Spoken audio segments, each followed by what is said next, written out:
자, 오늘 우리에게 주시는 하나님의 말씀 이사야 43장 말씀입니다. 우리 이사야 43장 중에서 21절 말씀만 같이 한번 읽어보겠습니다. 21절 시작. 이 백성은 내가 나를 위해 지었으니 그들이 나의 찬송을 부르게 하려 함이다. 아멘. 자, 오늘은 우리 함께 이사야 43장 말씀을 살펴보겠습니다. 자, 이사야서의 후반부가 시작되는 이 40장부터 마지막 66장까지는 크게 세 단락으로 나눌 수 있습니다.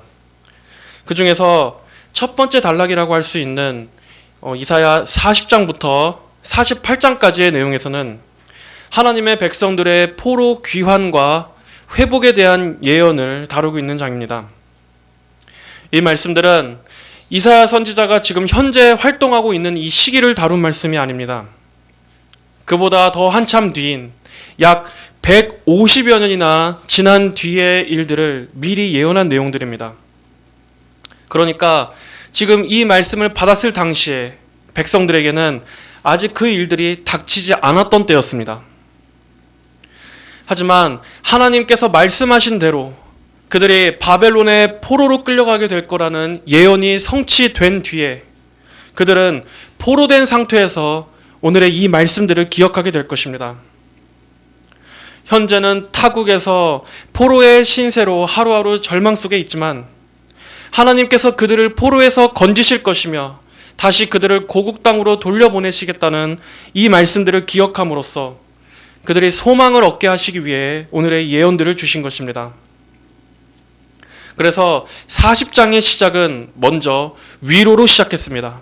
40장 1절에 너희는 위로하여라. 내 백성들을 위로하여라. 그들에게 가장 필요한 것이 위로였기 때문입니다. 하나님께서 우리를 버리신 게 아닐까 하고 슬픔과 참담함 속에 빠져있던 백성들에게 하나님께서는 결코 너희를 잊지 않으시고 여전히 너와 함께 하신다. 하나님께서 그분의 강한 오른팔로 너희를 건지실 것이다 하는 그 위로가 가장 먼저 주어져야 할 필요가 있었던 것입니다. 그러면서 하나님께서는 어떠한 방식으로 그들을 구원하실 것인지도 말씀하셨습니다. 하나님께서 일으키시는 한 인물, 바로 페르시아의 왕 고레스를 통해서 그가 바벨론을 정복하도록 하시고 또 그로 인해 바벨론의 포로로 잡혀가 있던 이스라엘 백성들까지도 해방을 얻어서 고국 땅으로 귀환하게 될 거라는 이 모든 구원의 방도도 하나님은 미리 다 말씀해 주셨습니다. 이 고레스 왕은 예수 그리스도를 예표하는 인물입니다. 고레스 왕을 통해서 바벨론의 포로에서 해방되게 되는 것처럼 죄와 저주와 사망 권세 아래 사로잡혀 있던 우리들이 예수님의 십자가 대속을 통해서 구원을 얻게 되는 그 구속사역을 미리 고레스라는 인물을 통해 보여주시는 것입니다. 그리고 하나님께서는 쭉 이어서 이 모든 일들의 주체가 하나님이시라는 것을 계속 밝히고 계십니다. 그래서 40장 이후부터는 하나님의 전능하심과 우상들의 무익함이 계속 대조되어 나오고 있습니다.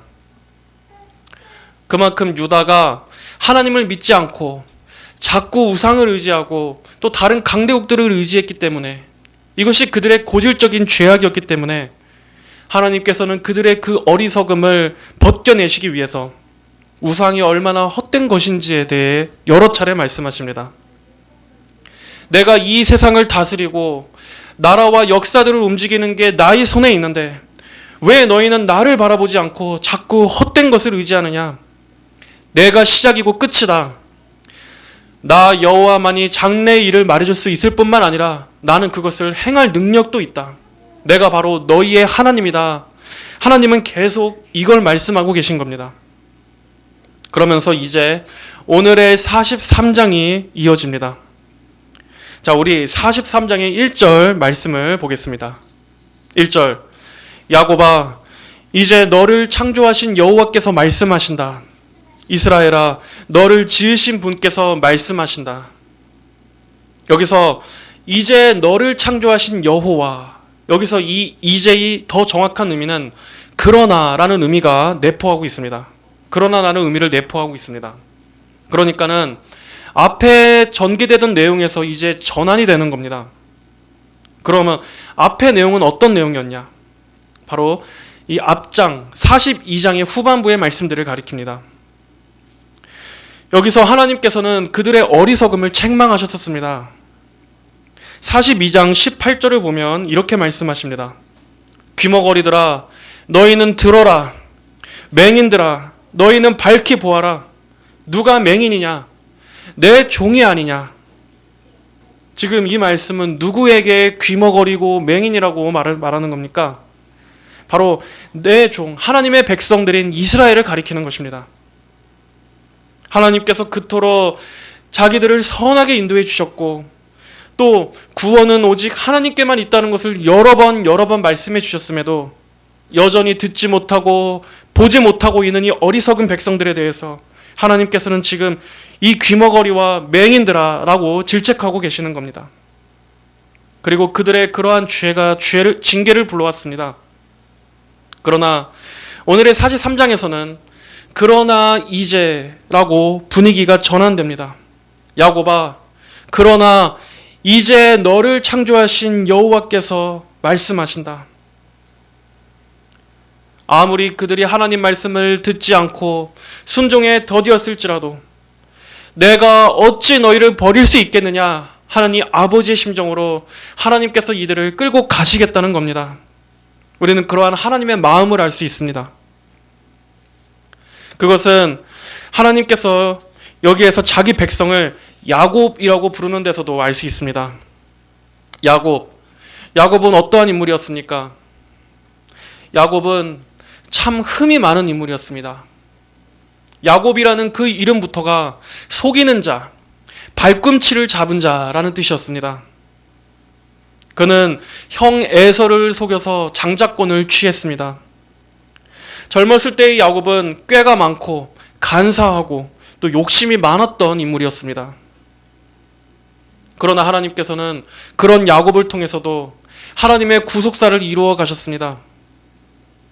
그의 할아버지 아브라함과 맺었던 그 언약 때문에 하나님께서는 야곱에게도 그 죄 많고 간사하고 흠 많던 야곱에게도 일방적인 사랑과 은혜로 그를 이끌어 가시고 그를 변화시켜 가셨던 것입니다.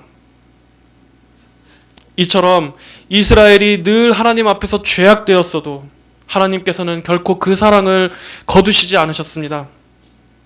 항상 가장 최악의 상황이었을 때조차 하나님 편에서 그들을 건져주셨습니다.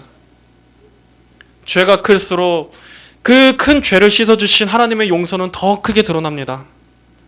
가장 비참할 때일수록 그 비참한 상황 가운데서 건져내시는 하나님의 구원의 능력은 더 크게 나타나는 법입니다.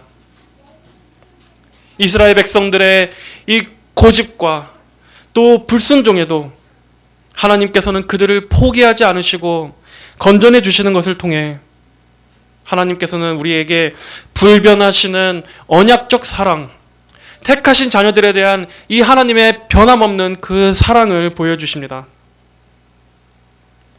그러면서 어떻게 말씀하십니까? 너는 두려워하지 마라. 내가 너를 구속하였고 내 이름을 불렀으니 너는 내 것이다. 하나님께서 항상 가장 먼저 말씀하시는 것은 늘 이렇게 두려워하지 말라라는 말씀입니다. 두려워하지 말라라고 하시는 것은 여기가 처음이 아닙니다. 앞선 40장 10절에서도 하나님은 이렇게 말씀하셨습니다. 두려워하지 마라. 내가 너와 함께한다. 놀라지 마라. 내가 내 하나님이다. 내가 너를 강하게 하고 참으로 내가 너를 도우며 참으로 내가 나의 의로운 오른손으로 너를 붙들 것이다. 또 40장 14절에서도 말씀했습니다. 지렁이 야곱아 너희 이스라엘 사람들아 두려워하지 마라. 나 여호와가 말한다. 내가 너를 도울 것이다. 네 구속자는 이스라엘의 거룩한 자다. 이렇게 항상 하나님께서는 두려워하는 백성들에게 하나님 자신의 신실하심과 또 구원자 되심을 확증하시면서 백성들을 안심시켜 주셨습니다. 그만큼 우리가 현실에서 가장 가장 많이 느끼는 것이 바로 이 두려움이라는 감정이기 때문입니다. 이스라엘 백성들도 마찬가지였습니다. 바벨론에 포로로 끌려왔다라는 이 현실이 그들에게는 얼마나 두려웠겠습니까? 하나님께서 그들을 악인들의 손에 넘겨주셨다라는 이 사실도 그들은 받아들이기 어려웠을 것입니다.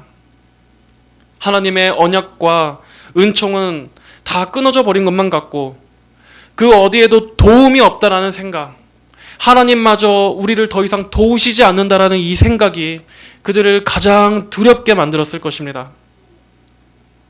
여러분, 두려움은 하나님을 의지하지 않기 때문에 오는 것입니다. 성도는 하나님을 보지 못할 때 두려워하게 됩니다. 우리가 하나님의 능력을 망각하고 또 하나님의 속성과 성품을 바라보기를 중단할 때 성도 누구라도 그때는 마음속에 온갖 근심과 염려와 불안과 걱정이 먹구름처럼 몰려오게 됩니다. 그래서 하나님께서는 지금 이들에게 무엇보다도 하나님 자신을 각인시키려고 하십니다. 내가 너를 구속하였고 내 이름을 불렀으니 너는 내 것이다. 여기서 구속이라는 것은 율법에서 어떤 사람을 대신해 값을 지불하고 그에게 자유와 해방을 주는 것을 말합니다. 그리고 여기에는 그 값을 지불한 사람이 이제는 그 대상을 끝까지 책임진다라는 의미가 들어 있습니다. 예를 들어 룻기에서 보아스가 룻을 위해서 대신 기업 물을 자로서 이 책임을 감당하고 룻을 아내로 맞아들여서 끝까지 룻을 책임졌던 것처럼 하나님께서 그분의 백성들에게 하신 일이 바로 이와 같은 일이었습니다. 또한 구속, 또 속량이라고 말하는 여기에는 반드시 무엇이 있어야 하느냐? 희생이 있어야만 합니다. 희생. 내가 갖고 있는 것을 희생에 내어주면서 상대방을 구원한다라는 그러한 전제가 깔려 있는 것입니다. 이것이 신약에서는 어떻게 나타납니까? 바로 예수 그리스도의 구속에서 나타나는 것입니다. 하나님께서 사랑하는 그 독생자를, 그 귀하신 성자 예수님을 우리 죄를 대신해 내어주심으로써 그렇게 하나님께서 친히 희생하시면서까지 우리에게 구원과 해방을 주시는 이 복음으로써 나타나는 것입니다. 하나님께서는 내가 너희를 구속하였다라고 말씀하십니다. 내가 너희를 위해 희생하고 내가 값을 지불하여 너희를 샀다. 그러므로 너희는 나의 소유고 이제 나는 너희를 끝까지 책임질 것이다 하는 그 의미가 담겨 있는 것입니다. 또 네 이름을 불렀으니 너는 내 것이다 라고 말씀하십니다. 이름을 짓고 불렀다라는 것은 특별한 의미가 있습니다. 먼저 첫째로는 그 대상에 대한 주권과 지배권을 가지고 있음을 말합니다. 그리고 두 번째로는 이제 그 대상과 특별한 관계에 들어간다는 것을 의미합니다. 이스라엘은 바벨론의 종이 그들의 정체성이 아니었습니다. 그들은 포로의 상태가 그들의 신분이 아니었습니다. 그들은 거기에서 영영 끝나버릴 자들이 아니었습니다. 그들의 진정한 정체성은 무엇인가? 바로 하나님의 소유가 그들의 정체성이었습니다. 하나님께서 자기 백성을 사신 이상 하나님은 끝까지 그들을 책임지시고 이제 그들은 노예요 포로가 아니라 하나님의 손에 붙들린 하나님의 구속함을 입은 자들이었습니다. 이것이 우리 신약의 성도들에게도 어떻게 적용됩니까? 하나님께서는 예수 그리스도를 통해 우리를 구속하셨습니다.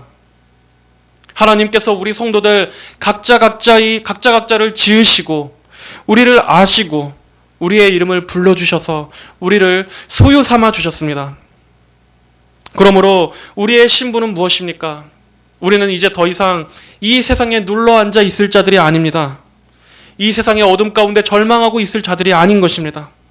우리는 하나님의 백성으로서의 자의식과 정체성을 가지고 하나님께 대한 믿음을 가지고 살아가는 하나님의 소유된 백성, 이것이 우리의 신분으로 바뀌게 되었습니다.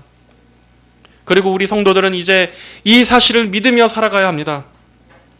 하나님께서 나를 소유하시고 나를 구속하셨으니 이제 나는 전적으로 주님의 것이며 내 삶은 전적으로 하나님께서 책임져 주신다. 이것을 잊을 때는 두려움이 옵니다. 하나님께서 나를 위해 치르신 그 구원의 대가가, 그 값이 얼마나 큰 것이었는지를 우리가 잊게 될 때 우리는 세상을 무서워하게 되어 있습니다.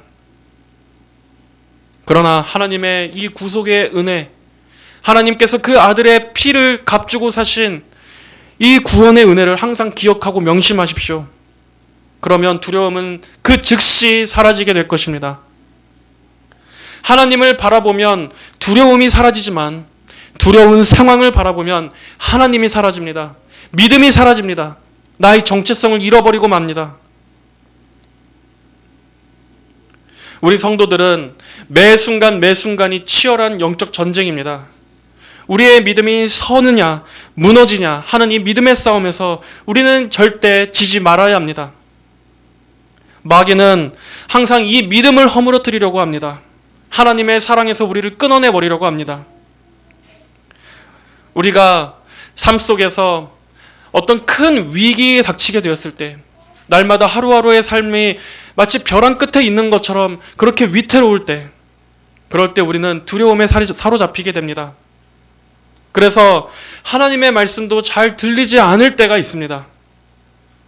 사실 그때야말로 하나님을 가장 믿고 의지해야 할 때인데, 우리가 참 안타깝게도 현실에 짓눌리고 걱정에 짓눌리고 마음이 불안해지고 다급해지면 정작 하나님을 가장 믿어야 할 때 우리의 믿음은 위축되고 또 우리의 믿음을 잃어버리게 됩니다. 또 그럴 때 마귀는 그 기회를 틈타서 어떻게 합니까? 우리 성도들이 가장 약해져 있고 휘청거릴 바로 그때를 노리고 더욱더 우리의 마음을 불신앙과 두려움으로 몰아넣으려고 합니다. 하지만 여러분, 오늘의 이 말씀을 꼭 기억하십시오. 오늘의 이 하나님의 이 확증을 기억하십시오. 하나님께서 아들의 피값으로 여러분을 구원하셨다면 하나님은 여러분을 끝까지 책임져 주십니다. 하나님께서 자기 소유로 한번 인친 백성은 절대로 버리시지 않습니다. 우리의 시선은 항상 여기에 고정해야 합니다. 항상 이걸 바라봐야만 합니다. 하나님을 기억함으로써 넘어진 마음을 다시 일으켜 세우고 낙심돼 있던 상태에서도 하나님을 생각함으로, 이 언약과 구속을 생각함으로 우리는 믿음으로 이겨내며 또한 인내해야 합니다. 상황에 집중하지 마시고 또 자꾸 내 마음속에서만 흔들리지 마시고 여러분, 하나님께로 가십시오. 하나님의 이 약속으로 가시고 기도의 골방으로 가시고 말씀을 붙들고 하나님께 매달려서 하나님께 부르짖으십시오. 그래서 하나님이 어떻게 말씀하셨는지, 과연 그 하나님이 누구시고 그분은 어떠한 분이신지를 바로 여기에서 출발하고 여기에서 시작해야 합니다. 여기에 집중해야 합니다. 2절에 네가 물 가운데로 지나갈 때 내가 너와 함께 할 것이며 강을 건널 때 그것이 너를 덮치지 못할 것이다. 네가 불 가운데로 지나갈 때에도 네가 타지 아니할 것이고 불꽃이 너를 사르지 못할 것이다. 하나님은 말씀하십니다. 1절에서는 이스라엘의 창조주여 구속자이신 하나님께서 이스라엘을 향하신 불변의 사랑에 대해서 말씀해 주셨습니다. 이제 2절부터는 하나님께서 아무리 극한 상황이라 할지라도 그 상황 속에서도 자기 백성을 얼마나 지켜주시고 보호해 주시는지에 대해서 말씀하십니다. 여기서 물과 불이 상징하는 것은 이스라엘이 실제로 겪었던 고난을 말합니다. 특히 출애굽 때 홍해 바다가 앞을 가로막고 있을 때 하나님께서 그 홍해 바다를 가르신 일, 그리고 또 뜨거운 광야길, 그 고생길들을 지나갔던 일들을 연상하게 해줍니다. 또 불은 어떻습니까? 다니엘의 세 친구들이 믿음을 지키는 것 때문에 던져질 수밖에 없었던 그 바벨론의 불타는 용광로를 떠올리게 해줍니다. 그런데 여기에서 중요한 것은 하나님께서 지금 하나님의 백성들로 하여금 너희에게는 그 어떤 고난도 겪지 않게 하시겠다 하는 그것을 약속하신 게 아니라는 겁니다. 우리 생각에는 그렇지 않습니까? 아니, 하나님, 아예 애초에 이렇게 불 가운데를 지나갈 일을 없게 해주시면 되잖아요. 아예 애초에 이러한 위험한 일을 주시지 않으면 얼마나 좋아요. 하지만 하나님은 우리가 하나님의 자녀라고 해서 이러한 환난으로부터 아예 면제되는 것을 말씀하진 않으셨습니다. 성도들도 이 세상에서 똑같은 고난을 겪습니다. 이 세상 사람들보다 어쩌면 더 힘든 일을 많이 겪을 수도 있습니다. 그럼에도 하나님께서 이런 고난을 우리에게 주시는 것은 이것이 우리에게 필요하기 때문입니다. 때로는 물에 빠지고 또 때로는 불구덩이에 던져지는 것만 같은 이러한 고난을 통해서 우리를 단련시키기 위해서입니다. 물은 어떤 의미입니까? 물은 깨끗하게 씻기는 거지 않습니까? 또 불도 우리가 불 같은 연단을 통해서 그걸 거쳐야만 죄의 불순물들이 다 타고 그래서 더 정결하고 온전한 정금과 같은 믿음이 되게 하시기 위해서 그래서 하나님께서 우리에게 주시는 것입니다. 바로 그 목적을 위해서 하나님께서는 그분의 사랑하는 백성들에게 때로는 물에도 담갔다가 또 불에도 담갔다가 이렇게 번갈아 가면서 다양한 여러 환난을 우리 인생에 주시는 것입니다. 그 당시에는 물론 너무나 고통스럽습니다. 하나님께서 한번 우리의 마음을 갈아엎으실 때 그것이 현재 진행형이라면 그것은 너무나 굉장히 힘듭니다. 하지만 그래야만 우리가 깎이고 다듬어질 수 있습니다. 그런 시간을 겪지 않고서는 도저히 고쳐질 수 없는 내 안에 있는 죄성들, 내 안에 있는 교만, 세상 사랑, 정욕, 게으름, 유약함, 또 불평, 불만하는 원망하는 이러한 나쁜 습관들, 하나님을 믿지 않고 나를 신뢰하는 이러한 계산적인 이러한 나의 고질적인 죄악들, 이렇게 아직 우리 안에 다듬어지지 않은 이러한 습성들을, 죄악의 성품들을 이런 다양한 섭리를 통해서 벗겨내시고 깎으시고 다듬으시고 빚어가셔서 그래서 온전한 하나님의 자녀가 되게끔 하시려는 것입니다. 그래서 욥도 어떠한 고백을 했습니까? 나의 가는 길을 오직 그분이 아시나니 그분이 나를 단련하신 후에는 내가 정금같이 나올 것이다 하고 욥도 고백하지 않았습니까? 모든 것들이 다 하나님께서 우리를 단련시키려고 주시는 겁니다. 그러니까 우리는 설령 하나님께서 내게 어떠한 상황을 허락하신다 할지라도 불평불만해서는 안 됩니다. 하나님께서는 그것을 우리 홀로 겪어내라고 하신 것이 아니라 여기 뭐라고 말씀합니까? 내가 너와 함께 할 것이며 또 너를 덮치지 못하게 할 것이고 타지 않게 하실 것이고 불꽃이 너를 사르지 못하게 할 것이다. 하나님께서는 우리를 연단하시되 설령 그게 그 당시에는 죽을 만큼 힘들어도 우리가 그걸로 인해서 완전히 망하고 집어삼켜지도록 끝장나도록 하시는 게 아니라 하나님께서 어떻게 말씀합니까?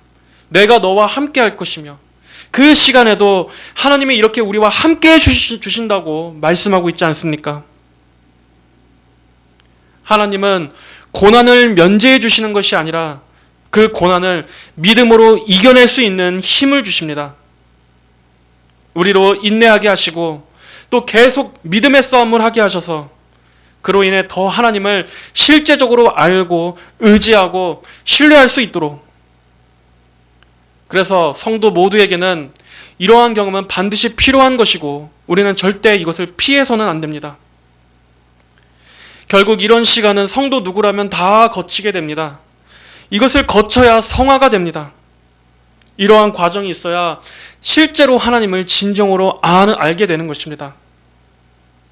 그래서 고난당한 것이 내게 유익이라고 했던 그 고백처럼 비록 고난은 힘들지만 우리의 육신은 이것을 피하고 싶어 하지만 하나님의 연단을 겪어야만 우리가 더 낮아지게 되고 겪어야만 겸손해지게 됩니다.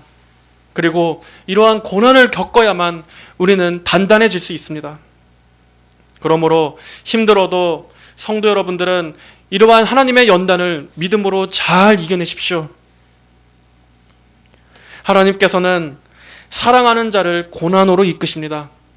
그분이 너무나 사랑하는 자들을 고난으로 이끄십니다. 그리고 거기에서 하나님은 우리와 더 가까이 하기를 원하십니다. 우리가 그 시간들을 하나님과 함께 이겨내는 것을 통해서 우리가 하나님께 더 밀착해 있을 수 있도록, 하나님께 더 가까이 꼭 붙어 있을 수 있도록, 그리고 대신에 내가 내 힘으로 살려고 했던 것들, 내가 사랑했던 것들은 우리가 그 고난의 시간들을 다 지나고 돌이켜보면 저 불타는 연단의 용광로 속에서 다 타버리고 사라져 있는 것을 우리가 보도록 하나님은 그걸 가르쳐 주시려고 이 시간들을 허락하시는 것입니다. 3절에 이는 내가 여호와 네 하나님이며 이스라엘의 거룩한 자이며 내 구원자이기 때문이다 말씀해 주십니다. 하나님께서는 그 고난과 위험 속에서도 자녀들이 완전히 삼켜지지 않도록 우리를 보호해 주십니다. 그래서 성도들은 고난 중에도 소망을 잃지 않을 수 있는 것입니다. 이 모든 것을 주관하시는 하나님께서 우리 위에 계시니까, 하나님은 이 고난 중에도 함께 계시니까 우리는 그로 인해서 절망하지 않을 수 있는 것입니다. 앞에 홍해바다가 있다 할지라도 이 홍해바다 역시도 하나님께서 만드셨고 하나님께서 그 홍해를 가르신다. 우리가 이것을 안다면 하나님 안에서 우리의 모든 이 세상의 두려움은 완전히 몰아지게 됩니다. 세상 사람들은 하나님을 모르니까 그들이 극심한 어려움의 상태에 됐을 때는 어떻게 합니까? 결국에는 완전히 절망해서 스스로 생명을 끊는 데까지 나아가게 되는 것입니다. 얼마나 불쌍합니까? 구원자가 없다고 하는 그 절망감이 인간을 이렇게 완전한 나락으로 몰아가는 것입니다. 하지만 성도들은 우리에게는 하나님께서 계시기 때문에 우리는 소망을 잃지 않습니다. 성도는 넘어져도 하나님으로 인해 다시 일으켜 세워집니다. 우리가 좌절하고 낙심해도 하나님께서는 우리에게 일어날 힘을 주십니다. 시편 37편 24절의 말씀처럼 비록 그가 넘어져도 엎어지지는 않을 것이니 이는 여호와께서 그의 손을 붙드시기 때문이다 라고 하셨습니다. 하나님께서 우리의 손을 붙드시기 때문에 우리는 넘어져도 완전히 끝장나지 않습니다.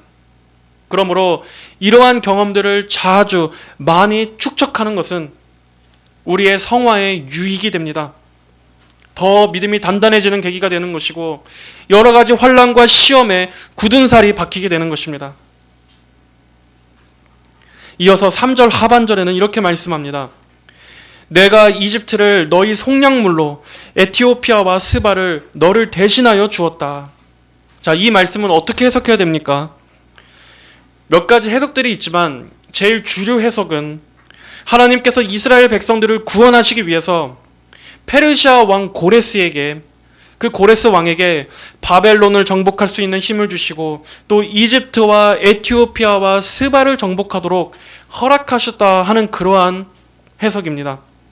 그래야만 바벨론의 포로였던 이스라엘이 고레스에 의해서 해방될 수 있으니까 하나님께서 이스라엘의 해방을 위해 이러한 다른 나라들을 마치 속량물처럼 대가로서 지불했다는 것입니다. 이스라엘의 포로 귀환을 위한 대가라는 것입니다. 자, 그렇다면 이스라엘의 해방을 위해서 이러한 다른 나라들이 희생당하는 게 과연 정당한 것인가 하는 그런 생각이 들 수 있습니다. 하지만 이들은 무고하게 희생당한 게 아닙니다. 하나님의 어떠한 그 주권에 의해서 희생양처럼 피해를 받은 것이 아닙니다. 이들의 나라 안에도 각자마다 하나님의 심판을 받을 만한 죄가 있었기 때문에 이들은 그들 자신의 죄값을 받았을 뿐입니다. 이렇게 하나님께서는 하나님의 백성들을 중심으로 온 세계 역사를 이끌어 가시되 결코 불공정하게 판결하시는 것은 단 하나도 없다라는 것을 알아야 합니다. 이어서 4절 말씀입니다. 너는 내 눈에 보배롭고 존귀하니 내가 너를 사랑하며 내가 너를 대신하여 사람들을 내어주고 내 생명을 대신하게 하겠다. 하나님께서 자기 백성을 얼마나 사랑하시는지가 여기 잘 나와 있습니다. 자, 이 말씀을 3절과 한번 연결시켜 보면 하나님께서는 지금 이렇게 말씀하고 계시는 겁니다. 내가 너를 이집트의 노예 상태에서 해방시키려고 네 몸값으로 이집트를 대신 지불했고 너를 자유롭게 하려고 에티오피아와 스바를 대신 지불했다. 진실로 너는 내게 귀하고 보배로운 존재이고 내가 너를 참으로 사랑하고 있기에 너를 구하는 일이라면 다른 사람들을 내어줄 것이고 네 생명을 구하는 일이라면 다른 모든 민족들을 내가 다 내어줄 것이다. 하나님은 지금 이렇게 말씀하고 계시는 겁니다. 하나님께서 택하신 자기 백성을 얼마나 사랑하시는지, 그 백성을 구하기 위해서라면 이 세상의 그 어떤 것들, 심지어 다른 모든 민족들을 다 합친다 할지라도 하나님께서는 그것들을 속량물 삼아서 백성들을 구해내는, 꺼내내는 그렇게까지 지불하신다는 겁니다. 온 세계 모든 열방과 많은 민족이 있지만 하나님께서는 그 안에 있는 하나님의 백성들만을 가장 귀중하게 보시고 하나님의 눈동자처럼 소중히 여기셔서 그들을 위해서라면은 이 세상 전체의 모든 사람들을 다 기꺼이 대신 지불하실 만큼, 그만큼 백성들이 하나님의 사랑을 받고 있는 존재라는 것입니다. 이 말씀은 우리 신약의 성도들에게도 해당되고 있습니다. 하나님께서는 육적인 이스라엘이 아니라 하나님께서 택하신 모든 자녀들을 이렇게 보배롭고 존귀하게 여기시고 사랑하신다라고 말씀하십니다. 우리는 이 하나님의 사랑을 잘 감지하지 못하고 살 때가 많습니다. 우리는 자꾸 이 사랑을 감정적으로만 느끼려고 합니다. 하지만 실제로 이 하나님의 값을 지불하신 이 사랑은 어디에서 볼 수 있습니까? 예수님의 십자가에서 볼 수 있습니다. 예수 그리스도를 화목 제물로 내어주신 이것이야말로 하나님께서 우리를 향하신 가장 큰 대가, 가장 큰 사랑을 보여주시고 확증해 주신 것입니다. 성도 여러분, 내 느낌, 내 감정에 따라서 하나님의 사랑을 재려고 하지 마십시오. 하나님의 사랑이 어디 있나? 하나님의 사랑, 오늘도 하나님 어디에 주의 사랑이 있습니까? 하나님의 사랑에 대한 의심이 들 때는 이 십자가를 보십시오. 예수님의 이 십자가, 사랑하는 독생자를 죽기까지 내어주신 하나님 앞에서는 가장 큰 대가, 하나님의 온 전부를 내어주신 이 영원히 변함없고 확고하신 하나님의 이 사랑, 불변하는 사랑을 성부께서는 그 아들이 매달려 죽었던 그리스도의 십자가에서 나타내 보여주셨습니다. 내가 너를 얼마나 보배롭고 존귀하게 여기는지, 내가 죄인인 너를 대신해서, 악한 너를 대신해서 사랑하는 내 아들을 내어주었다. 내 아들로 값을 지불했다. 예수님의 이 십자가는 하나님께서 우리에게 보여주신 사랑의 최고의 절정입니다. 그러므로 성도 여러분, 하나님의 사랑, 하나님의 온 전부를 쏟아부은 그 사랑을 보길 원한다면 예수님의 십자가로 가세요. 그리스도의 십자가 앞으로 그 십자가를 바라보시기 바랍니다.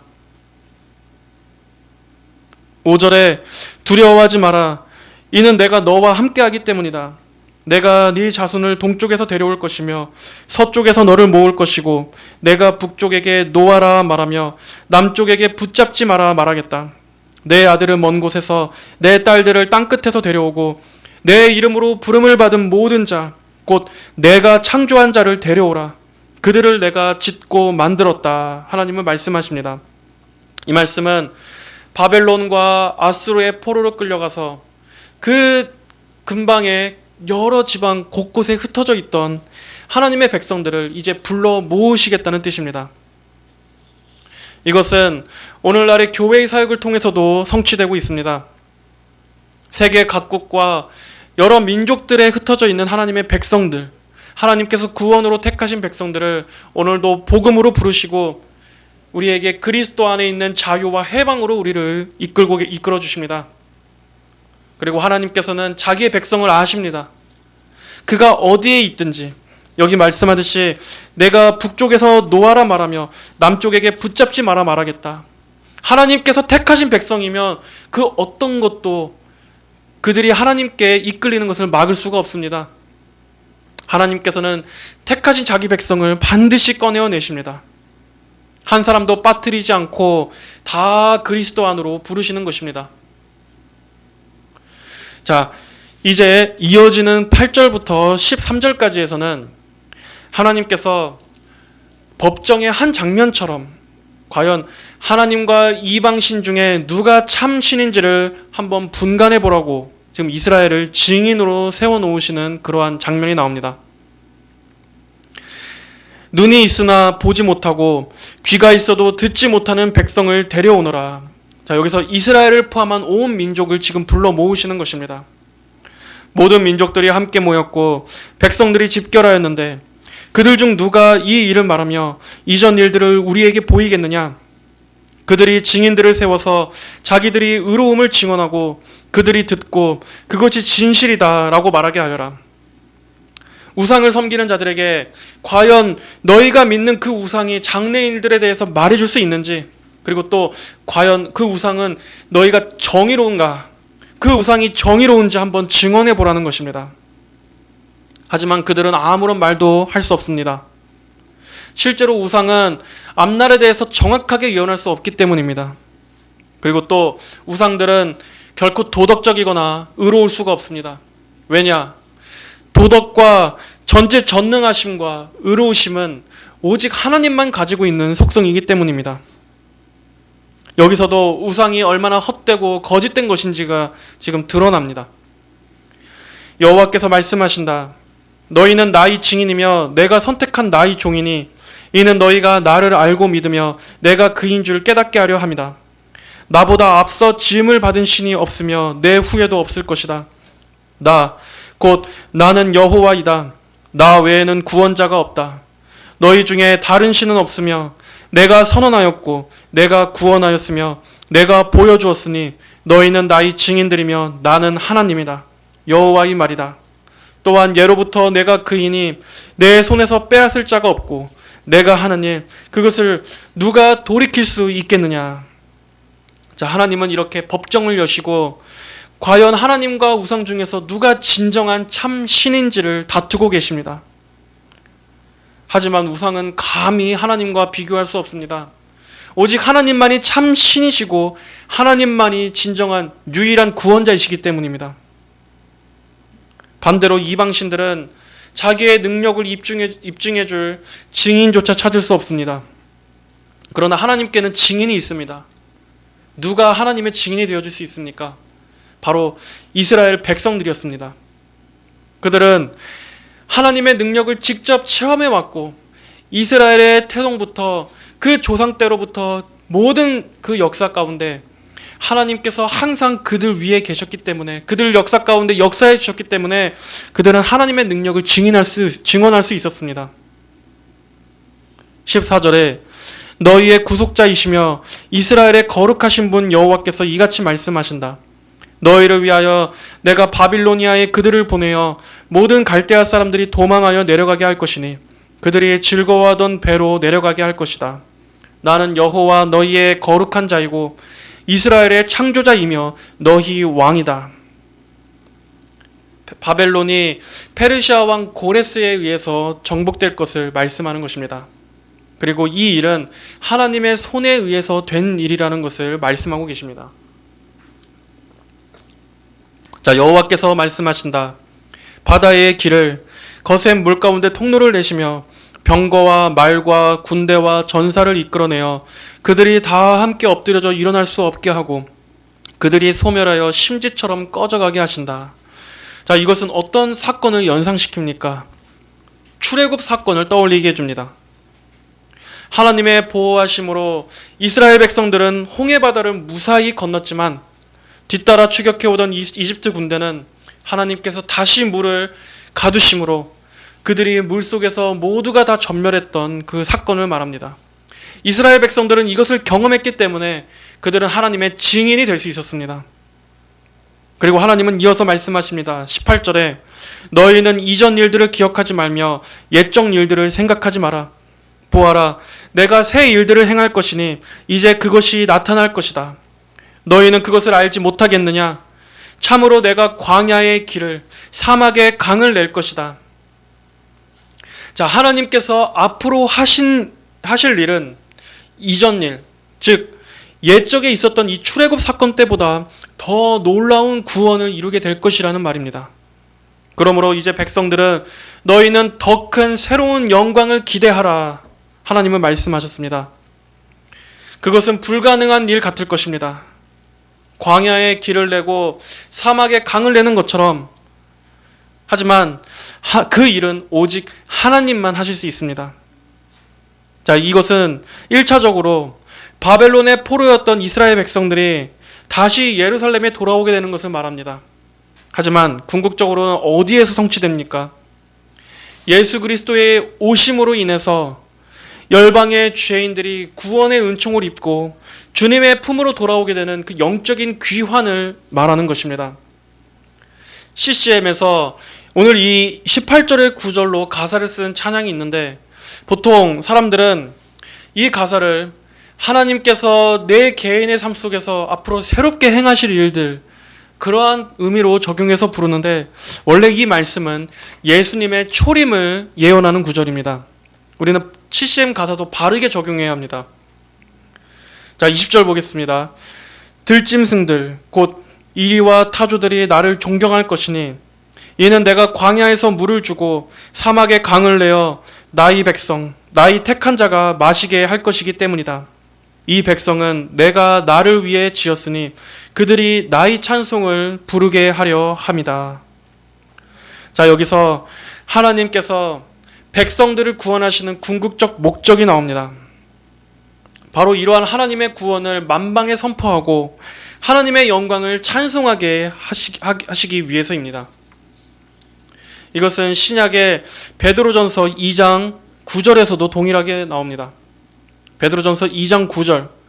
그러나 너희는 택하심을 받은 족속이고 왕같은 제사장들이고 거룩한 나라이고 그분의 소유된 백성이니 이는 너희를 어두움에서 그분의 놀라운 빛에 들어가게 하신 분의 덕을 선포하게 하려는 것이다.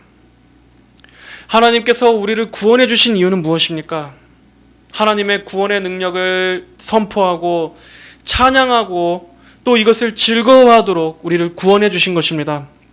이것이 바로 우리의 사명입니다. 구원받은 성도에게 있어서 이 하나님의 구원이라는 주제만큼 놀라운 게 어디 있습니까? 복음을 통해서 나타내신 하나님의 그 능력과 사랑과 그분의 그 영광만큼 우리를 흥분시키는 것은 없습니다. 우리를 어두움에서 그분의 놀라운 빛에 들어가게 하신 분의 덕을 선포하는 것, 이것이 우리 성도에게는 가장 귀중한 사명입니다. 우리가 하나님을 즐거워하면서 구원의 능력을 찬송하고 복음을 증거할 때 하나님께서는 영광을 받으십니다. 사람은 이 목적을 위해 창조되었습니다. 그러나 이스라엘 백성들은 어땠습니까? 안타깝게도 22절에 그러나 야곱아 너는 나를 부르지 아니하였으며 이스라엘아 너는 내게 실증을 내었고 너는 내게 네 번제의 양을 가져오지 아니하였고 나를 영화롭게 하지도 아니하였다.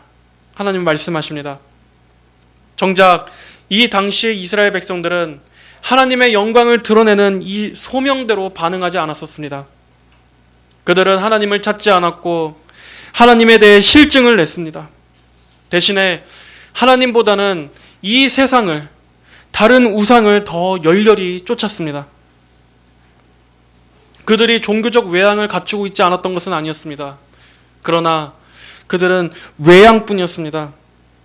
실제로는 여전히 죄악에서 떠나지 않고 하나님께 마음을 드리는 것은 전혀 없었으면서도 그저 형식적으로 종교적 의무를 행하는 데에서만 만족했던 것입니다.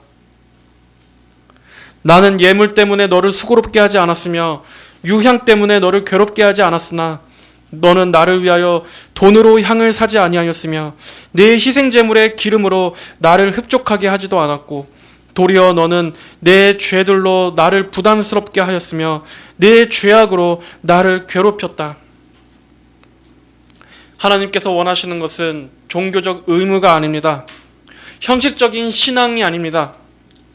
하나님께 대한 참된 예배는 무엇입니까? 우리의 전부를 드리는 것입니다. 예수 그리스도의 공로를 의지하여 하나님을 전심을 다해 사랑하고 하나님의 말씀을 쫓아 우리의 온 삶을 통해 하나님의 영광을 추구하며 살아가는 삶, 하나님께서는 그것을 기뻐하십니다. 이렇게만 놓고 본다면 사실 이스라엘은 전혀 구원받을 만한 게 없었습니다. 그렇다면 이들은 왜 구원받을 수 있었던 것이냐?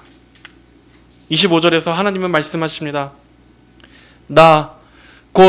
나는 나를 위하여 내 죄들을 없애는 자이니 내가 내 죄들을 기억하지 아니할 것이다. 하나님께서는 그들의 죄를 사해 주실 이유가 전혀 없으셨습니다. 그럼에도 하나님께서는 하나님 자신의 이름을 위하여 그들을 구원하신다. 그들을 구원해 주시는 것도 하나님 자신의 이름을 위하여 구원해 주셨듯이 그들을 멸망시키지 않고 용서해 주시는 것도 무엇 때문입니까? 하나님 자신의 이름을 위해서 그렇게 하시겠다는 것입니다. 반면에 26절 이하의 말씀에서는 또 다시 앞의 내용과는 상반되는 것 같은 말씀을 하십니다. 26절에 너는 나와 함께 기억해보고 함께 판단해보자. 너는 네가 의로움을 말로 입증해보아라. 내 첫 조상이 죄를 지었으며 내 선생들도 내게 반역하였다. 그러므로 내가 성소의 지도자들을 욕되게 할 것이며 야곱을 진멸당하게 내어주고 이스라엘을 비방거리로 내어줄 것이다. 아니, 방금 전까지 하나님께서는 지금 너희 죄들을 없애주시겠다 이렇게 말씀하셨다가도 여기서는 내가 야곱을 진멸당하고 이스라엘을 비방거리고 내어주겠다고 말씀하십니다. 하나님께서 지금 뒤끝이 있으셔서 이렇게 말씀하시는 것입니까? 그렇지 않습니다. 이 말씀은 지금 모순되는 게 없습니다.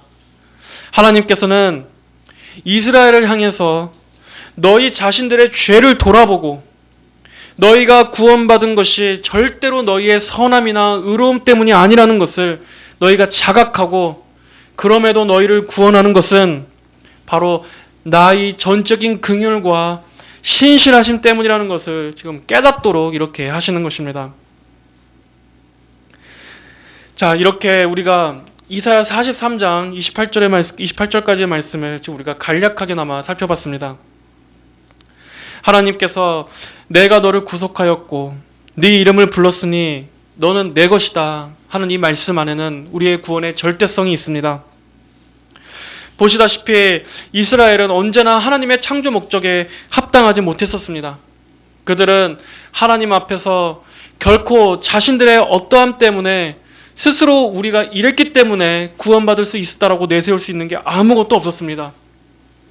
그럼에도 하나님께서는 오직 그분 자신의 이름의 영광을 위해서 그리고 하나님께서 그 백성들과 맺었던 언약 때문에 하나님 편에서 주도적으로 그들을 끝까지 이끌고 가십니다. 하나님은 택하신 선민들을 절대로 포기하신 적이 없으십니다. 우리 성도들의 삶에 있어서도 마찬가지입니다. 하나님께서 한번 구속하신 백성들은 절대로 그 죄악된 자리에 계속해서 그대로 놔두시지 않습니다. 그리고 하나님은 이제 거기서 꺼낸 하나님의 백성들을 빚어가십니다. 우리가 죄악의 진창 가운데 뒹굴고 있으면 하나님은 매를 들어서라도 훈계하시되 또 우리가 그러한 고난과 연단 가운데 완전히 짓눌리지 않도록 적절한 때에 우리를 건져내 주시기도 하십니다. 우리가 넘어지면 일으켜 세워주시고 또 혹독한 연단을 통해서 더 강하게 만들어 주시면서 또 우리가 지쳐 있을 때는 우리가 크게 낭망해 있을 때는 우리의 영혼에 마실 물과 새로운 신선한 양식을 공급해 주심으로써 다시금 단련하게 하십니다. 그래서 기어코 하나님의 목적을 이루어 가시는 바로 이러한 모든 섭리에는 다 하나님의 영광을 위한 그 열심과 택하신 백성들에 대한 지극한 사랑하심이 있는 것입니다. 그리고 이 구원의 최종적인 목적이 무엇이겠습니까? 하나님을 찬송케 하기 위한 것입니다. 하나님을 찬송케 하고 이 땅에서도 우리가 하나님을 찬양하면서 하나님의 그 영광의 이름을 널리 전파하고 하나님을 즐거워하고 높이다가 마침내 하나님과 우리 백성들이 함께 저 천국의 나라에서 영원히 함께 하게 되는 것. 성도 여러분, 세상이 점점 더 날로 어두워지고 있습니다. 온 세상에 이 캄캄한 흑암이 가득해지고 있습니다. 이럴 때 우리 성도들은 어떻게 해야 하겠습니까? 우리는 그저 우리가 구원받은 것으로 끝나는 것이 아니라 적극적으로 하나님을 위해 살아야만 합니다. 하나님의 구원을 만방에 전파하되 하나님을 대적하는 이 세상의 악한 세력들과도 싸워야 합니다. 어둠의 일들을 책망하고 하나님의 창조 질서를 무너뜨리는 이 악한 법들, 이 세상의 악한 정치인들, 그리고 또 교회 안에 스며든 온갖 비성경적인 이러한 미혹들, 그것들의 악한 실체, 그 세력들을 적극적으로 드러내면서, 그래서 이 땅에 하나님의 거룩하신 영광의 빛이 전 사회의 모든 영역에 더욱더 환하게 비춰질 수 있도록, 그래서 그로 인해 마귀에 포로되고 속고 있는 많은 사람들이 바른 정신으로 깨어서 하나님을 알게 되고 빛 대신 주님께 나아와서 그들 역시도 주님을 찬송하게 되는 그러한 백성들이 되도록 우리 성도들은 모든 영역에서 주님을 찬송하는 이 빛이 확산되도록 열심을 다해야 할 것입니다. 하나님께서 우리를 구원하신 목적은 바로 이것입니다. 하나님의 이름의 영광을 우리가 더 전파하고 하나님을 높여지는 일에 우리가 열심히 부지런하게 일하는 것을 하나님은 원하십니다. 하나님께서는 구속하신 백성이 주님의 영광을 위해 싸우는, 힘써 싸우는 강한 믿음의 성도들이 되도록 만드십니다. 그러므로 성도 여러분, 지금과 같이 이러한 악한 때에 하나님께 여전히 어린아이처럼 그저 나를 위로해주고 달래주기만을 바라는 그러한 유약한 자리에 머물러 계시지 마시고 하나님 나라를 위해 우리가 힘써 싸우고 적극적으로 싸우는 군사로서 우리를 구원하셨다는 이 신분을 명심하시기 바랍니다. 우리 각 성도들이 전투하는 교회, 또 그리스도의 강한 군사로서 지금 처한 이 시대 속에서 우리가 어떻게 하나님을 찬송할 수 있을 것인가? 어떻게 우리의 하나님을 더 드높이면서 모든 만방 가운데 우리 하나님의 이름이 더 드높아지게 할 수 있을 것인가 하는 이것을 고민하심으로 하나님의 이 사명을 충성되게 감당하시는, 그래서 주님의 목적을 이루는 그러한 모든 믿음의 성도 여러분들이 되시기를 주님의 이름으로 축복합니다. 다 함께 기도하시겠습니다. 하나님 아버지, 감사합니다.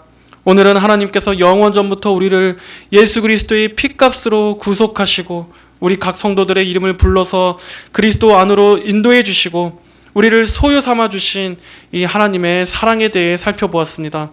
아버지, 우리가 이렇게 구원받고 하나님의 백성이 되었다라는 이 사실이 너무나 감사한 것이라면 이것을 우리 안에만 가두는 것이 아니라 이 어두운, 이 참으로 소망 없는 이 세상 가운데 우리 하나님의 구원의 능력을 널리 전파하는 그러한 삶을 살아갈 수 있는 데까지 인도하여 주시옵소서.